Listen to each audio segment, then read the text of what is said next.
just wish he knew.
Just wish he knew.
Hello!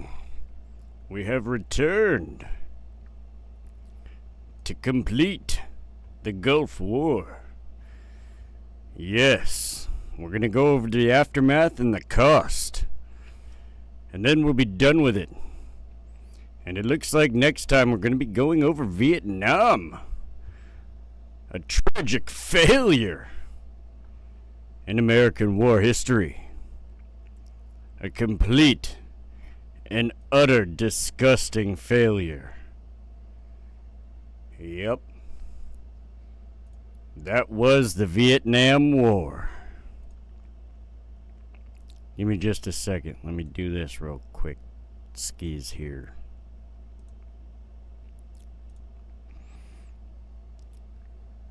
Alright. Alright, I think we're ready to get into it here.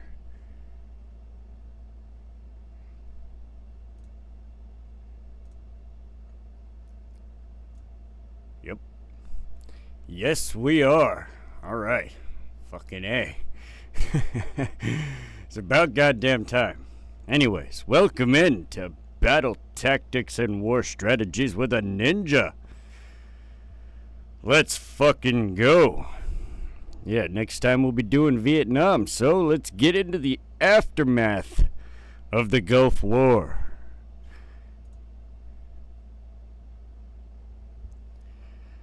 Many returning coalition soldiers reported illnesses following their action in the war, a phenomenon known as the Gulf War Syndrome, or Gulf War illness.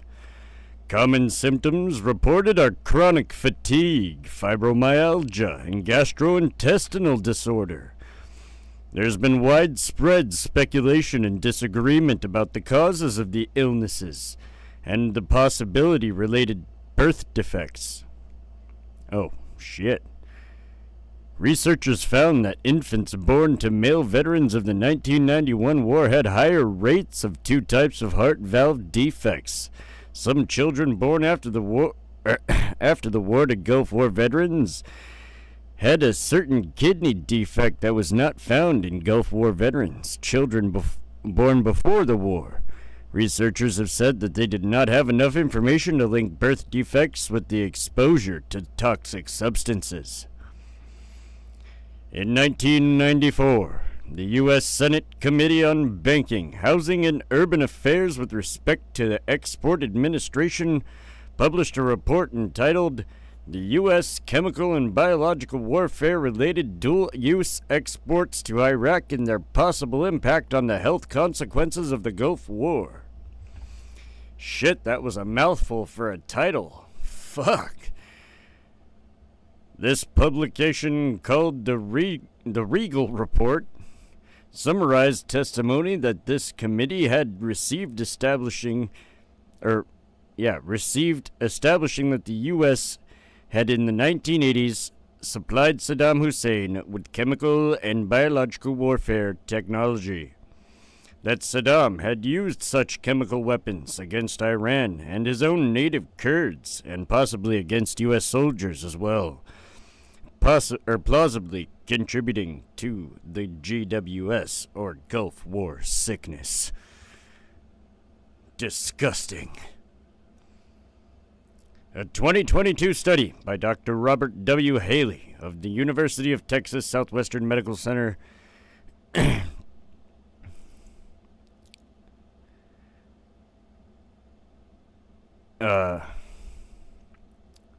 1,016 U.S. Gulf veterans found evidence of causal link between Gulf War sickness and exposure to low levels of nerve agent sarin gas, which was released into the air by coalition bombing of Iraqi chemical weapons facilities. Significantly, the study found an increased incidence of Gulf War sickness not only among veterans who recounted hearing nerve agent alarms, but also among veterans with the RR or QR, opposed to the QQ forms of PON1 gene, which reduces an enzyme that deactivates organophosphates, through hydrolysis. By contrast, Gulf War sickness was inversely associated with higher levels of type Q isozyme, which is more efficient at breaking down sarin than its type R counterpart. The authors found that the PON1 genotype and hearing nerve agent alarms were independent, and the findings robust to both measured and unmeasured confounding, supporting a mechanistic gene-environment interaction. Moreover, the change in the combined effect from one category to the next was significantly greater than the sum of the independent effects of the environmental exposure and genotype. All right. The U.S. used depleted uranium in tank kinetic energy penetrators and 20 to 30 millimeter cannon ordnance. Significant controversy regarding the long-term safety of depleted uranium exists, including claims of pyrophoric, genotoxic, and tetragenic heavy metal effects. Many have cited its use during the war as contributing factor to a number of major health issues in veterans and surrounding civilian populations, including in birth defects and child cancer rates. Scientific opinion on the risk is mixed. In 2004, Iraq had the highest mortality rate due to leukemia of any country. Depleted uranium has 40% less radioactivity than natural uranium, but the negative effects should not be overlooked. Depleted uranium is not a significant health hazard unless it is taken into the body. External exposure to radiation from depleted uranium is generally not a major concern because of the alpha particles emitted by the isotopes travel only a few centimeters in the air, can be stopped by a sheet of paper. Also, the uranium-235 that remains of depleted uranium emits only a small amount of low-energy gamma radiation. However, if allowed to enter the body, depleted uranium, like natural uranium, has the potential for both chemical and radiological toxicity, with the two important target organs being the kidneys and the lungs. In the night of 26th and 27th of February 1991, some Iraqi forces had been leaving Kuwait on the main highway north Al-Jahara in a column of some 1,400 vehicles. A patrolling E-8 Joint Stars aircraft observed the retreating forces and relayed the information to the DDM-8 Air Operations Center in Riyadh, Saudi Arabia. These vehicles and the retreating soldiers were subsequently attacked by two A-10 aircraft, resulting in a 60 kilometers or 37-mile stretch of highway strewn with debris. Holy shit! The Highway of Death, the New York Times reporter Maureen Dowd wrote. With the Iraqi leader facing military defeat, Mr. Bush decided that he would rather gamble on a violent and potentially unpopular ground war than risk the alternative, an imperfect settlement hammered out by the Soviets and Iraqis that world opinion might accept as tolerable. Chuck Horner, commander of the United States and Allied Air Operations, has written, The Iraqis totally lost heart and started to evacuate occupied Kuwait, but air power halted the caravan of Iraqi army and plunderers fleeing towards Basra. This event was later called in the media the Highway of Death. There were certainly a lot of dead vehicles, but not so many dead Iraqis. They already learned how to scamper off into the desert when our aircraft started to attack. Nevertheless, some people back home wrongly chose to believe we were cruelly and unusually punishing our already whipped foes. By February 27th, talk had turned towards terminating the hostilities. Kuwait was free. We were not interested in governing Iraq, so the question became, how do we stop the killing? The bulldozer assault. Yes, another incident during the war highlighted the question of large-scale Iraqi combat deaths. This was the bulldozer assault, wherein 2 brigades from the U.S. 1st Infantry Division were forced with a large and complex trench network as part of the heavy fortified Saddam Hussein line. After some deliberation, they opted to use anti-mine plows mounted on tanks, and combat earth movers to simply plow over and bury alive the defending Iraqi soldiers. Shit. Not a single American was killed during the attack. Reporters were banned from witnessing the attack near the neutral zone that touches the border between Saudi Arabia and Iraq. Every American in the assault was inside an armored vehicle. That's fucking crazy. What the fuck? Holy shit. Patrick Day Sloyan of Newsday reported Bradley fighting vehicles and Vulcan armored carriers straddled the trench lines and fired into the Iraqi soldiers as the tanks covered them with mounds of sand. It came through right after the lead company, Moreno said.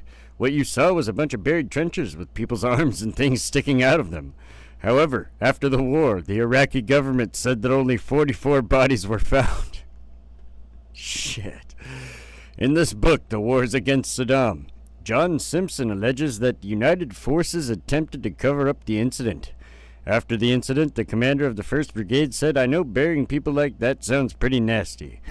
But it would be even nastier if we had to put our troops in the trenches and clean them out with bayonets.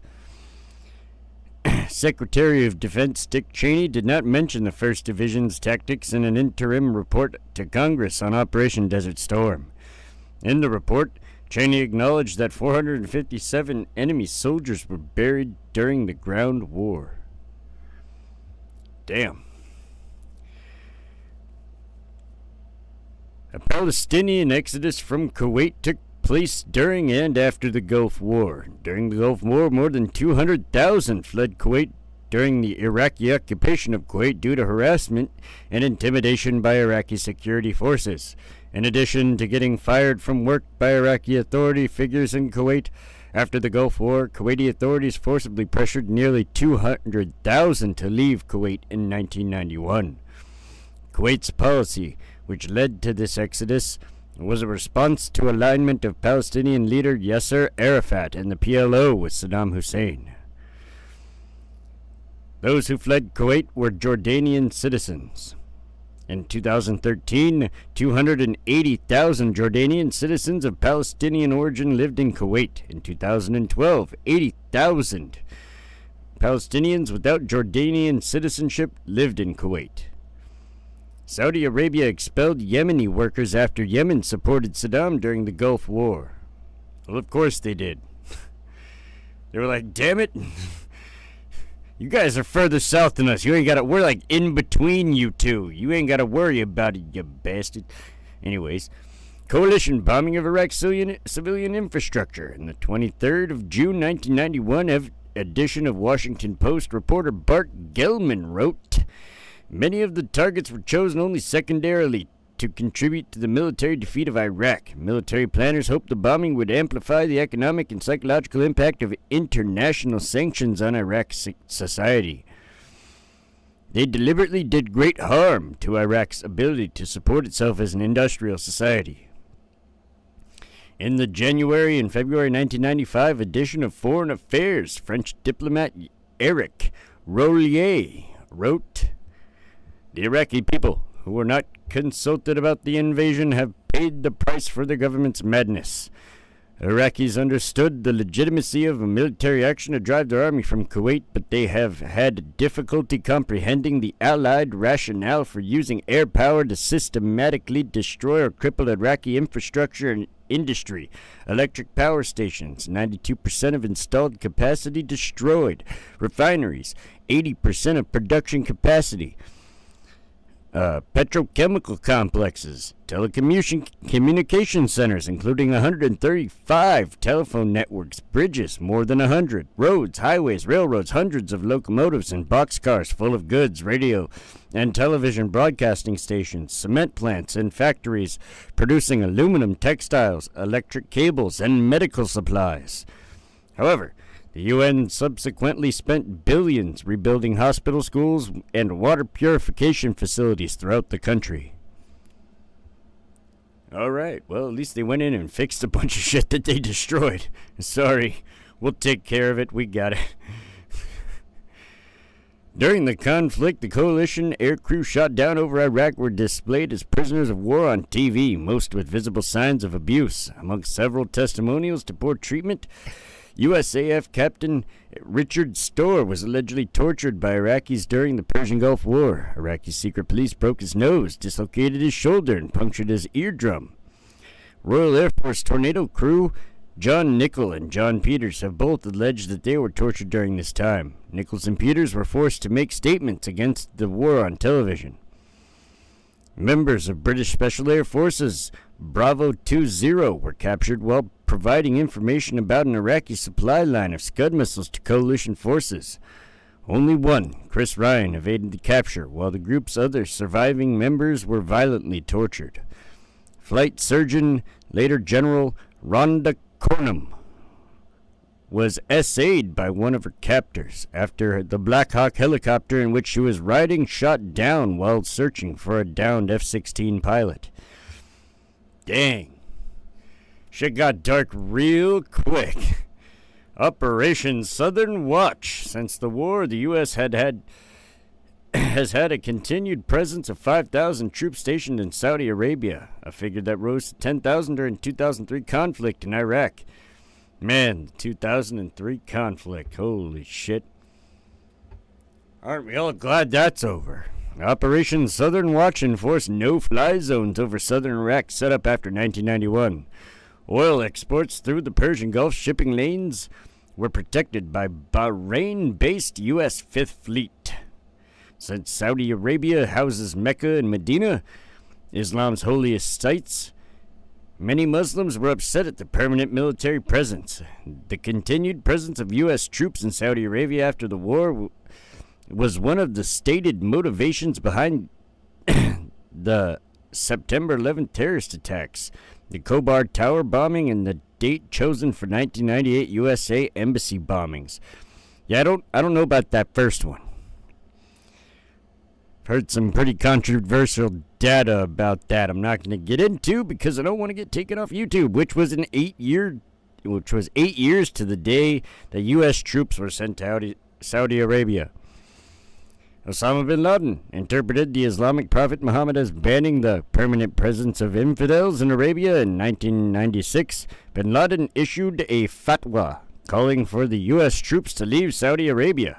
In a December 1999 interview with Rahimullah Yasufazi, bin Laden said that he felt that Americans were too near to Mecca and considered this a provocation to the entire Islamic world.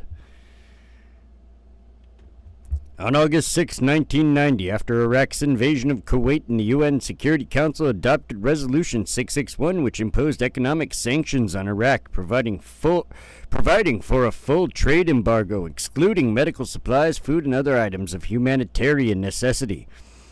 These to be determined by the Council Sanctions Committee. From 1991 until 2003, the effects of the government policy and sanctions regime led to hyperinflation, widespread poverty, and malnutrition. During the late 1990s, the UN considered relaxing the sanctions imposed because of the hardships suffered by ordinary Iraqis. Studies dispute the number of people who died in the south and central Iraq during the years of the sanctions.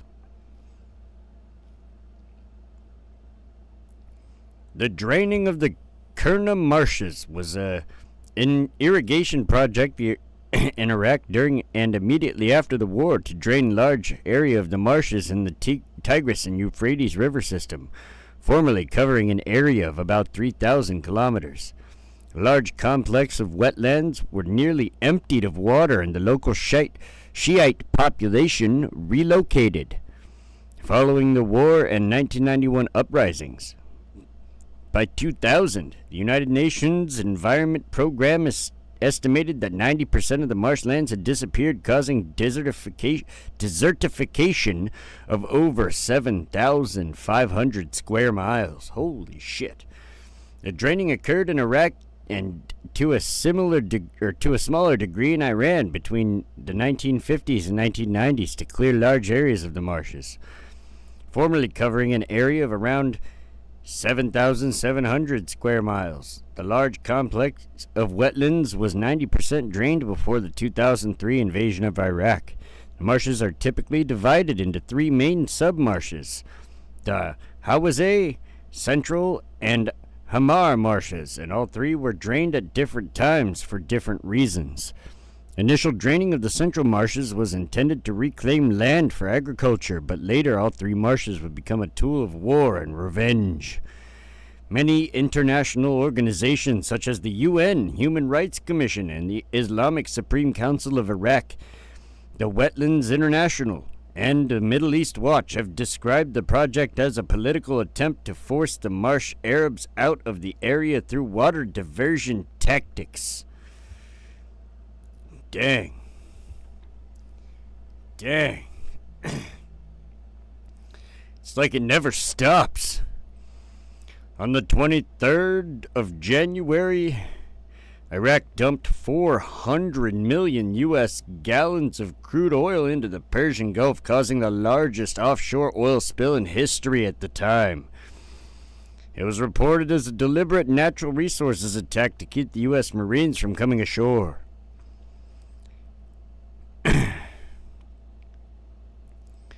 About 30 to 40% of this came from Allied raids on Iraqi coastal targets. Damn it. The Kuwaiti oil fires were caused by the Iraqi military setting fire to 700 oil wells as a part of a scorched earth policy while retreating from Kuwait in 1991 after conquering the country, but being driven out by coalition forces. The fires started in January and February 1991, and the last one was extinguished by November. The resulting fires burned uncontrollably because of the dangers of sending in firefighting crews. Landmines have been placed in the areas around the oil wells, and military cleaning of the areas was necessary before fires could be put out. Somewhere around 6 million barrels of oil were lost each day. Eventually, privately contracted crews extinguished the fires at a total cost of $1.5 billion to Kuwait. By the time, however, the fires had burned for approximately 10 months, causing widespread pollution.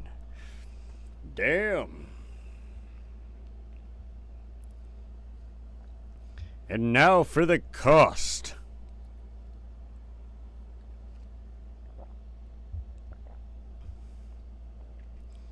The cost of the war to the United States was calculated by U.S. Congress in April 1992 to be $61.1 billion, equivalent to $119 billion in 2023. Damn! Holy shit, inflation! What the fuck? About $52 billion of that amount was paid by other countries. $36 billion by Kuwait, Saudi Arabia, and other Arab states of the Persian Gulf, $16 billion by Germany and Japan, which sent no combat forces due to their constitutions. About 25% of Saudi Arabia's contribution was paid with an in-kind service of to the troops, such as food and transportation. U.S. troops represented about 74% of the combined force, and there was a global cost, the global cost was therefore higher. Apart from the impact on the Arab states of the Persian Gulf, the resulting economic disruptions over the crisis affected many states. The Overseas Development Institute undertook a study in 1991 to assess the effects on developing states and the international community's response. A briefing paper finalized on the day that the conflict ended draws on their findings, which had two main conclusions. Many developing states were severely affected, and while there has been a considerable response to the crisis, the distribution of assistance was highly selective. The ODI factored in elements of cost, which included oil imports, remittance flows, resettlement costs, loss of export earnings, and tourism. For Egypt, the cost totaled $1 billion, 3% of the GDP. Yemen had a cost of $830 million, 10% of the GDP, while it cost Jordan $1.8 billion, 32% of their GDP. The international response to the crisis on developing states came with the channeling of aid through the Gulf's Crisis Financial Coordination Group. They were 24 states, comprising most of the OECD countries, plus some of the Gulf states, Saudi Arabia, United Arab Emirates, Qatar, and Kuwait. The members of this group agreed to disperse $14 billion in development assistance. The World Bank responded by speeding up the disbursement of existing project and adjustment loans. The International Monetary Fund adopted two leading facilities, the Enhanced Structural Adjustment Facility and the Compensatory and Contingency Financing Facility. The European Community offered $2 billion in assistance. Dang. It was an expensive war, but we had a lot of other people to help pay for it, so it wasn't really too bad. I think the later conflict that fucking...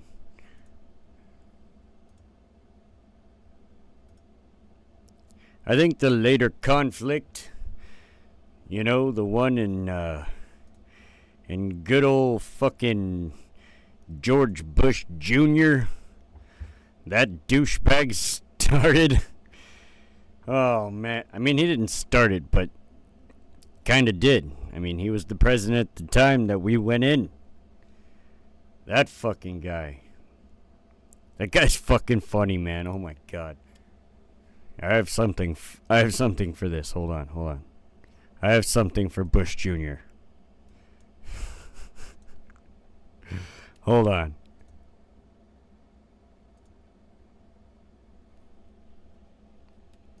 Really? What's going on with this? Why is my computer being retarded? Stop being There's retarded. There's an old saying in Tennessee, I know it's in Texas, probably in Tennessee, that says, "Fool me once, shame on you." If fool me, we can't get fooled again. Just seems like I was here yesterday. This fucking guy, I dude. was. I swear to God. Kinda. It was so high on Our coke enemies the are whole innovative time. and resourceful, and so are we. They never stop thinking about new ways to harm our country and our people, and neither do we. Oh my God. Tide turning, see, as I remember, I was raised in the desert, but tides kind of, it's easy to see a tide turn. Did I say those words? Single mother with 2 children, which is the toughest job in America as far as I'm concerned. And you're working hard to put food on your family. Who could have possibly envisioned an election in Iraq at this point in history? Now, there may be some tough times here in America, but this country's gone through tough times before. And we're going to do it again.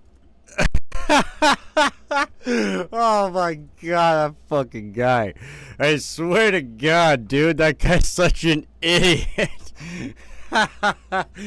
Holy shit. Good times. Alright, so we're going to go over some of the strategies that were involved during the Gulf War. Some of the strategies, right? I don't know if you'd call the Highway of Death a choke point, but they sure as hell treated it like one, like shit.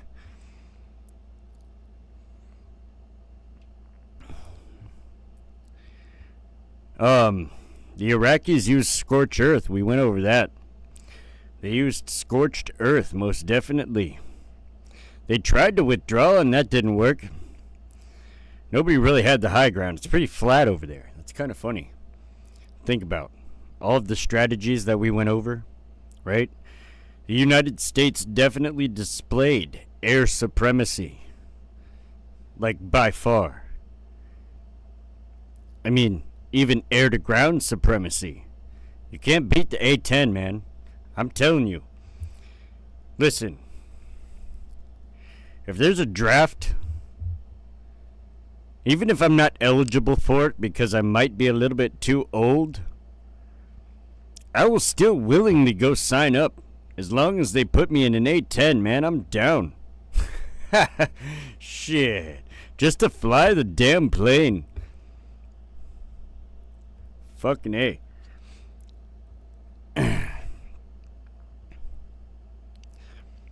They did use plenty of blockades. The United States definitely had a command at sea, but that's because Iraq doesn't really have a navy. I mean, in comparison to other navies on the planet, they don't have a navy. That's a laughable thing. That's fucking laughable as shit. Holy fuck. The United States did actually end up using diversion a lot. That was another tactic. Distraction. Encirclement. Exhaustion. They pulled a lot of flanking. A lot of flanking and a lot of heavy force. The Iraqis used guerrilla tactics a lot. Ambushing and then dipping out. Ambushing and then dipping out. Like, if you go back and you watch some of the combat videos that were taken on dudes' head cams, like, a lot of the time they're like, we can't see them, and they're getting like they could see the troops, but the troops can't see them, kind of thing. And it takes them a minute to kind of figure out where they're getting hit from. And it's like, dang. And they're always moving. It's like, shit. These guys are in and out. In and out. Oh.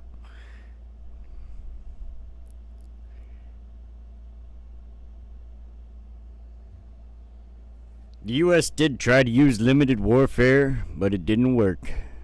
So we had to go in. We had to go in. I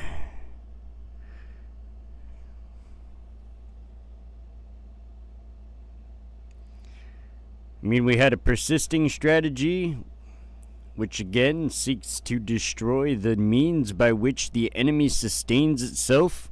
Just read about that in the aftermath. The aftermath. It was totally shock and awe. There was definitely some shock and awe. Theater strategy, troop surge. There's a bunch of different strategies that were used in that war. Sometimes there was compound strategies. It's another thing. You don't only have to use one strategy, especially if you have multiple different kinds of troops or forces at your disposal. Even back in ancient times. You know, you had cavalry, you had infantry troops, you had pikemen, you had people on bows. You had the dudes operating the siege towers or the trebuchets. You had scouts. You had generals. You had commanders. You had all kinds of shit. It's no different. War hasn't really changed much.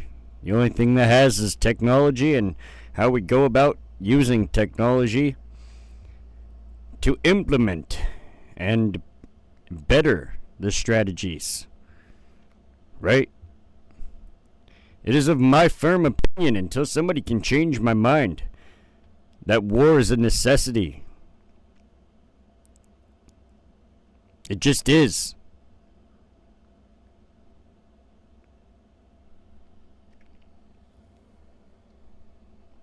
I'm just saying, it just is. Until you can change my... That's not my argument, but I'm willing to debate somebody on it. So if they want to debate me on whether or not war is a necessity, I'm fully willing to debate that topic. I absolutely believe that it is. I think it's necessary. Call me crazy, call me a psycho, whatever you want. I don't care.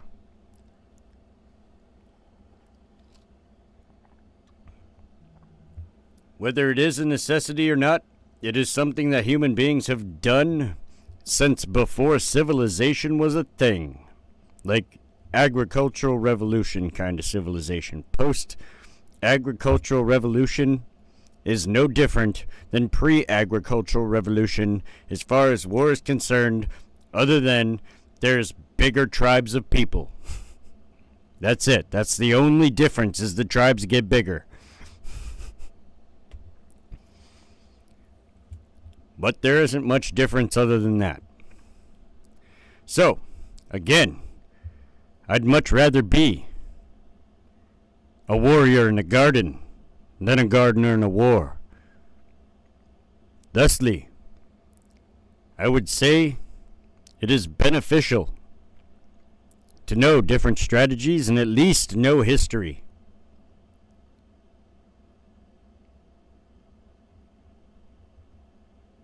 Whether you're doomed to repeat it, whether you know it or not, is one thing. But damn it, you can learn something. So that you're, one, not caught off guard. And two, have concepts and, ways to go about things. Strategies and tactics aren't just a war thing. You can translate that to other areas of life. You can be strategic about how you spend or save your money. The properties you choose to buy. The jobs you choose to have. While at work, you can strategically get your work done in a manner that is efficient and effective. Strategy doesn't only apply in war, it applies in every area of your life. And if you're not strategizing and you're not planning things out, well, man, sounds chaotic. I mean, prove me wrong, but I pretty much plan everything. Like, I know what I'm doing tomorrow, today. I also know what I did today, tomorrow. Just like I know today what I did yesterday. You like my Kamala Harris impression? Ah, shit. But seriously, though. Like, planning is key. Fucking Kamala Harris. Oh, my God. Please don't vote for that woman. Oh, my God. Kamala Harris is... Like, even if she was a man. If she was a man... Men are not allowed to say shit like that. Some of them do. And it's kind of sad. It's really sad. Where men have come in this country. A lot of crybaby shit. Lot of crybaby shit. Just throwing that out there. Anyways. As far as the Gulf War is concerned, this is concluded. Next stream will not be a Gulf War stream. Might do a Greatness of Men stream or a chill stream. Just do some flight simulators, some shit. I don't know. Haven't done flight sim in a minute. Haven't hopped on the old flight sim in a minute. Might as well, right? Shit, it's gonna be storming tomorrow.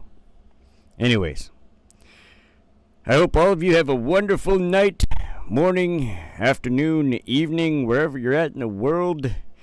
Enjoy your time, because you never know just when that time is going to end. You never know. I do that every fucking time. I always fuck that up. I do it too early. Ah, that's funny. We do it live.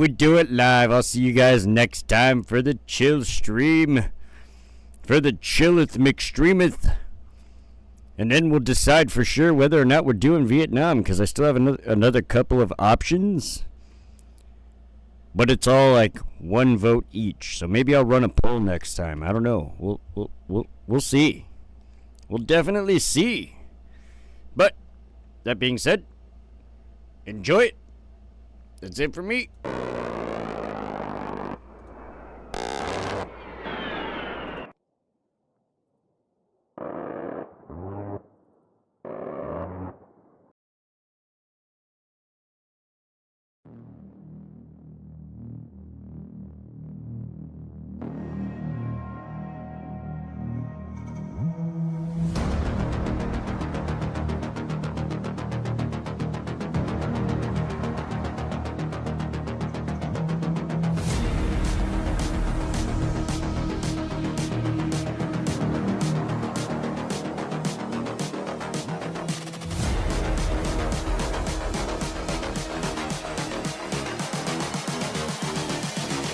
I just wish he knew.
just wish he knew.